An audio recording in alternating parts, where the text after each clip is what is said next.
semuanya tangannya digituin, bagusin, dilurusin. Apa? Ya, tak tak tak tak.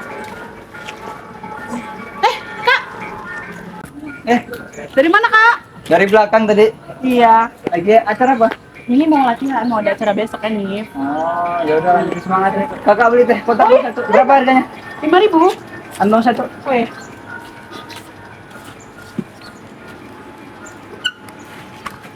satu aja kak? Ya. Oh iya. Berapa? 5.000. Oke, ini ya. Siap kak. Oke, semangat ya. Ya.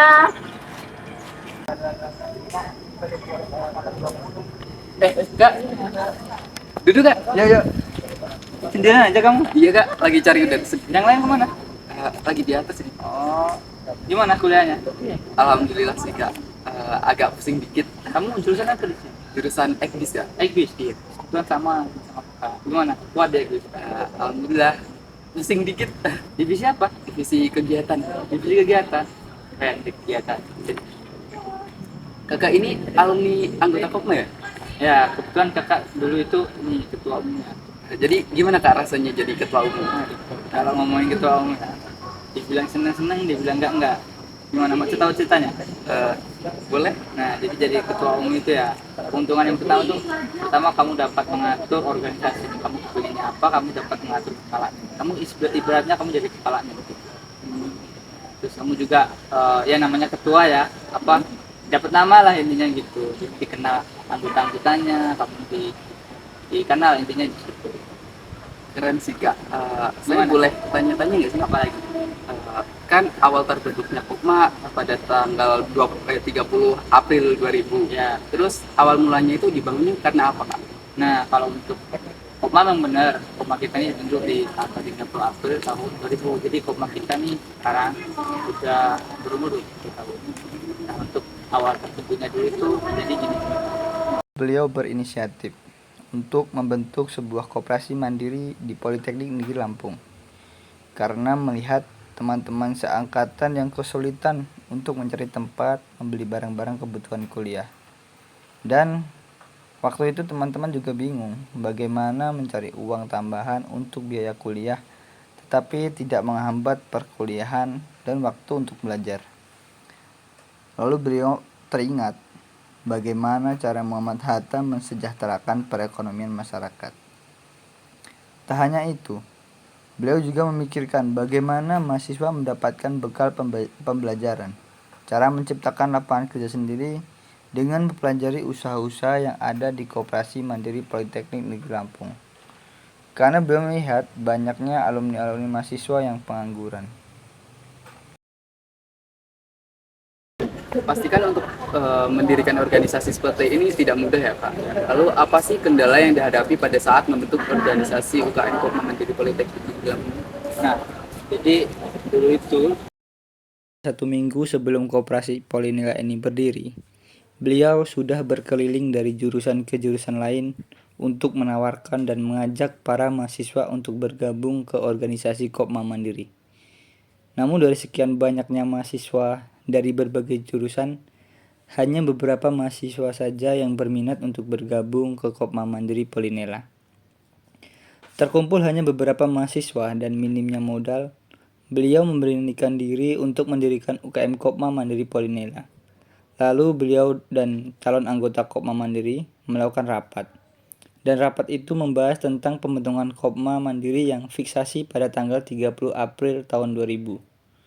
Lalu para anggota bergotong royong untuk mendirikan Kopma. Selang beberapa hari, sudah banyak mahasiswa yang mengenal Kopma dan berminat untuk bergabung ke Kopma. Wih, keren Kak. Jadi kan saya masih anggota baru nih Kak. Terus benefit apa sih yang akan saya dapat ya ketika masuk Kopma ini?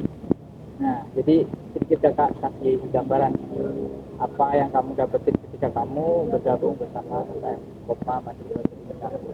Jadi ini ibaratnya kamu belajar di Kopma tentang usaha. Nah, kamu bisa menerapkan pembelajaran itu. Kamu akan dapat bekal di situ untuk menciptakan sebuah lapangan kerja baru buat orang lain. Itu benefit yang paling utama. Ya. Yang kedua, selain kamu kuliah aja di sini tapi kamu ikut organisasi, kamu juga akan mendapat relasi teman yang banyak. Jadi kamu akan nanti kenalan dengan teman-teman di luar prodi kamu. Jadi relasi kamu antar sesama mahasiswa itu jauh lebih luas. Nah, yang terakhir, kamu juga akan dapat benefit lain. Contohnya ketika kamu mempunyai produk, kamu pengen jualan nih, kamu punya barang, nah kamu tuh bisa titipin ke UKM Kopma, atau kamu kak titip jualan di Kopma, saya ada barang. Nah itu juga kamu dapetin. Nanti kamu usahanya bisa dibagi juga dengan Kopma pemerintah. Oh iya kak, semenjak saya bergabung jadi anggota Kopma ini, saya makin banyak teman, malah seperti keluarga. Bagus dong berarti kamu ya. Saya boleh tanya lagi nggak sih kak? Apa tuh, boleh dong? Mana ada? Awal terbentuknya Kopma itu ada berapa bidang sih kak? Oh, jadi awalnya tuh begini. Awalnya beliau membuat banyak bidang, tetapi setelah mengadakan beberapa rapat dengan para anggota, pemikiran beliau ditolak karena pada waktu itu masih baru dibentuknya Kopma. Jadi para anggota memikirkan untuk membentuk sedikit bidang dulu, melihat minimnya anggota. Pertama, para anggota memikirkan struktur kepengurusan yang sudah disepakati pada saat rapat anggota berlangsung. Menentukan terlebih dahulu ketua, wakil ketua, sekretaris, bendahara, lalu mereka menyepakati dibentuknya 3 bidang, yaitu usaha, kesekretariatan, dan PSDA. Dan waktu itu masih belum banyak divisi yang dibentuk. Wah keren ya kak, Kopma udah berkembang sekarang. Alhamdulillah dapat pengetahuan baru. Iya, alhamdulillah ya udah berkembang. Jadi kamu sendiri gimana masuk Kopma ini karena apa? Jadi awalnya tuh kayak gini kak. Waktu itu, setelah kelas selesai, saat saya berjalan pulang, saya tidak sengaja melewati depan sekret Kopma. Di sana saya melihat anggota-anggota Kopma sedang berdiskusi, bercanda riang dan berjualan.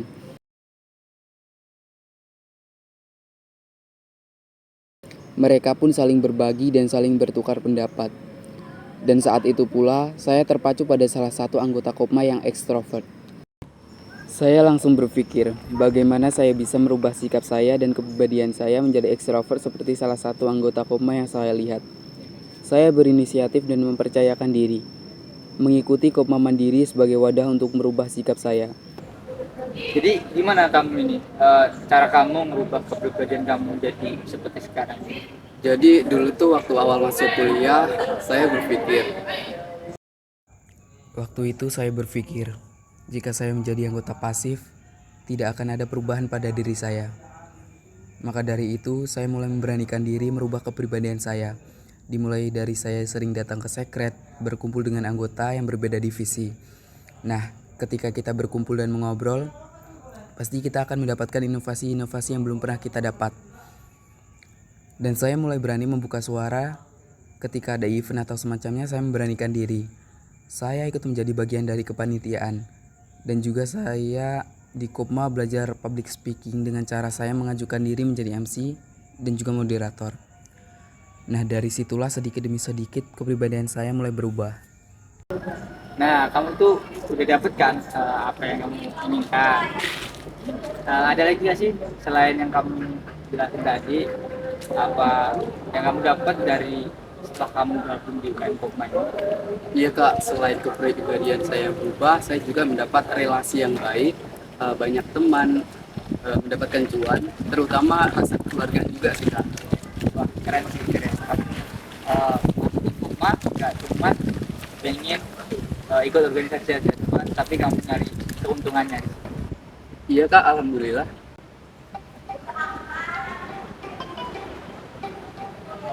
Oh, maaf kak, Ya gimana? di stand sekret lagi ramu. Terus Atau enggak kita geser di sana? kamu duluan aja deh. Oh, Ntar iya. kakak nyusul aja. Duluan ya, Kak. Mari.